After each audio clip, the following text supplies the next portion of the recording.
The highly publicized death of that trainer changed the future of orcas at SeaWorld. The world watched in shock when a beloved SeaWorld trainer, Dawn Brancheau, lost her life during a performance with the orca Tilikum. What happened in those 45 brutal minutes? The truth is darker than anyone could imagine. Almost the whole entire pot. Can you believe that one? I can believe it. I wonder why. Ladies, you believe it? Well, it's true. What? Dawn wasn't just a trainer, she was a symbol of dedication and passion. From a young age, she dreamed of working with marine animals.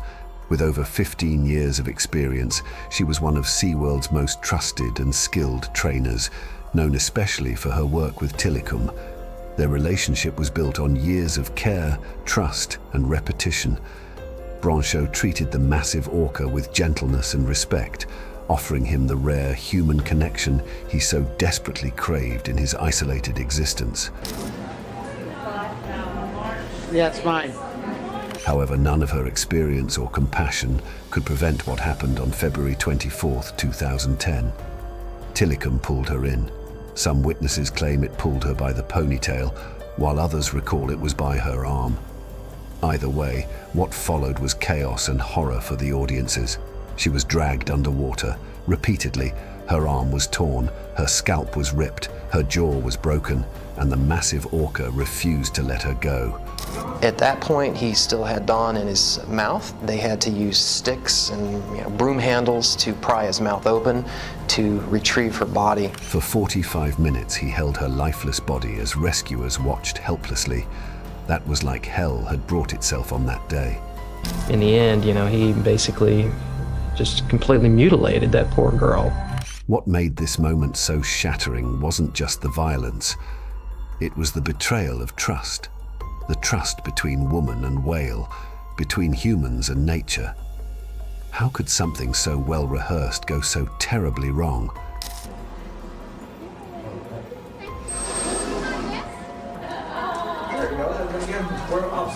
That afternoon, Dawn Brancheau had been working closely with Tilikum, a bond she had nurtured for years. She was one of the only trainers allowed near him due to his violent history and unpredictable behavior.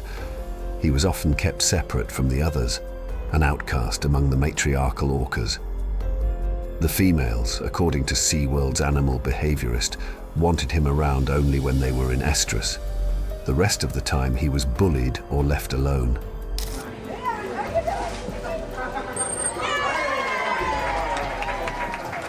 Was it aggression? Was it a cry for help? Was it a deeply disturbed animal trying to keep the only human who showed him tenderness close one last time? We'll never truly know. But what we do know is this: it didn't come out of nowhere.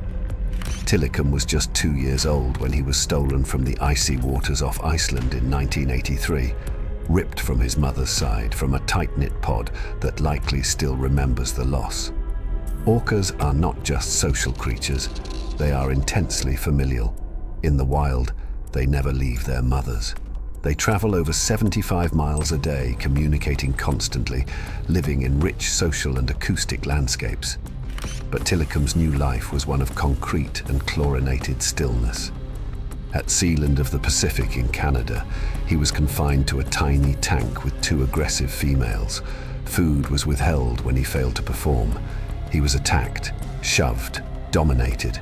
After just 8 years in captivity, Tilikum was involved in his first death, that of 20-year-old trainer Kelty Byrne, who slipped into the pool and was pulled under.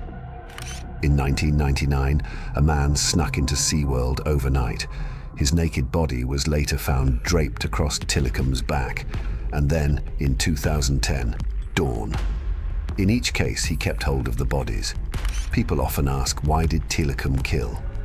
Maybe he was angry, maybe he was curious, maybe, heartbreakingly, he was lonely. Maybe Dawn, in those final minutes, was the closest thing he had to a friend, a family member, or a connection. Yes. These large, wide-ranging, socially complex, intelligent animals are confined in such a small space. Experts have noted a disturbing pattern. Killer whales in captivity sometimes exhibit signs of deep psychological trauma, self-harm, aggression, and apathy. In the wild, there are no recorded cases of orcas harming humans. None. And in the days leading up to the attack, Tilikum showed some similar signs, uncharacteristic refusals and erratic movements that suggested something in Tilikum had changed, but no one, not even the most experienced trainers, could have predicted that he would become the agent of such a gruesome tragedy. Dawn's death was not sudden. It was prolonged, violent, agonizing, and the audience, children among them, witnessed it unfold in real time. So what does that say about what we did to Tilikum? And if this story moves you, as it should, don't let it end here. Share it, keep watching, and don't forget to like and subscribe, because real change starts when more of us start asking the hard questions. After Brancheau's death, a tidal wave of outrage and soul-searching followed. There were over 6,000 articles published about the incident. The public began to ask hard questions.